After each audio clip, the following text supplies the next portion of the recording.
മലയോര മേഖലയുടെ സമഗ്രമായ വികസനത്തിന് മലയോര ഹൈവേ ഗുണകരമായി മാറുമെന്ന് പൊതുമരാമത്ത് ടൂറിസം വകുപ്പ് മന്ത്രി പി.എ. മുഹമ്മദ് റിയാസ്.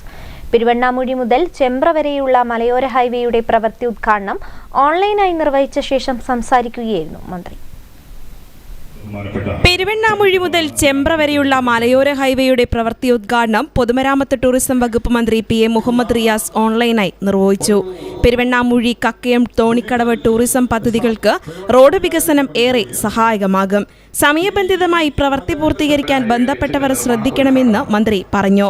വയനാട്ടിലേക്ക് ചുരമില്ലാത്ത പാത വിഭാവനം ചെയ്തിരിക്കുന്നത് പൂഴിത്തറ പടിഞ്ഞാറത്തറ പാതയാണ്. അത് സാധ്യമാക്കുന്നതിനുള്ള ഇൻവെസ്റ്റിഗേഷൻ പ്രവർത്തികൾക്കായി 1.5 കോടി രൂപ അനുവദിച്ചിട്ടുണ്ടെന്നും മന്ത്രി പറഞ്ഞു. കേരളത്തിൽ പശ്ചാത്തല വികസന മേഖലയിൽ കാര്യമായ മുന്നേറ്റമുണ്ടാക്കിയ നിയോജക മണ്ഡലമാണ് പേരാമ്പ്ര.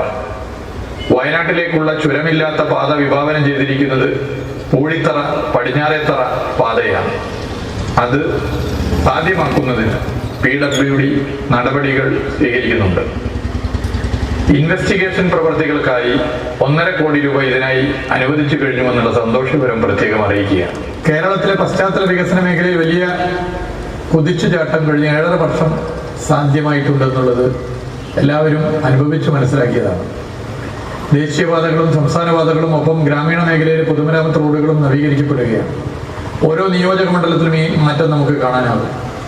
കേരളത്തെ പശ്ചാത്തല വികസനത്തിന് ഹബ്ബാക്കി മാറ്റുക എന്ന LDF സർക്കാരിന്റെ നയം ഏറ്റവും ഫലപ്രദമായി നടപ്പിലാക്കാനാണ് ശ്രമിക്കുന്നത്.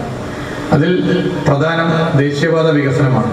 TP രാമകൃഷ്ണൻ MLA ഫലകം അനാച്ഛാദനം ചെയ്തു. പെരുവണ്ണാമൂഴി മുതൽ ചെമ്പ്ര വരെ 5.55 കിലോമീറ്റർ ദൂരത്തിൽ 12 മീറ്റർ വീതിയിലാണ് വികസിപ്പിക്കുന്നത്. 7 മീറ്റർ വീതിയിൽ കാരേജ് വേ, ആവശ്യമായ സ്ഥലങ്ങളിൽ drainage, interlock, paving, concrete shoulder, footpath എന്നിവ ഉൾപ്പെടുന്ന രീതിയിലാണ് റോഡ് രൂപകൽപ്പന ചെയ്തത്. താഴ്ന്ന ഭാഗങ്ങളുള്ള സ്ഥലങ്ങളിൽ കരിങ്കൽ കെട്ടുകളും പദ്ധതിയിൽ ഉൾപ്പെടുത്തിയിട്ടുണ്ട്. മഴക്കാലത്തും തുടർന്നും മഴവെള്ളപ്പാച്ചിലുണ്ടാവുന്ന ഇടങ്ങളിൽ കലുങ്കുകളും പ്രവൃത്തിയുടെ ഭാഗമായി നിർമ്മിക്കുന്നുണ്ട്. ഇതിനായി 31.46 കോടി രൂപയാണ് അനുവദിച്ചത്. ഊരാളുങ്കൽ ലേബർ കോൺട്രാക്ടർ സൊസൈറ്റിയാണ് കരാർ ഏറ്റെടുത്തത്. ചടങ്ങിൽ TP രാമകൃഷ്ണൻ MLA അധ്യക്ഷത വഹിച്ചു. ജില്ലാ panchayat president Sheeja Sasi, block panchayat president NP Babu, ഗ്രാമപഞ്ചായത്ത് വൈസ് പ്രസിഡന്റ് ചിപ്പി മനോജ് തുടങ്ങിയവർ സംസാരിച്ചു. News bureau, Perambra.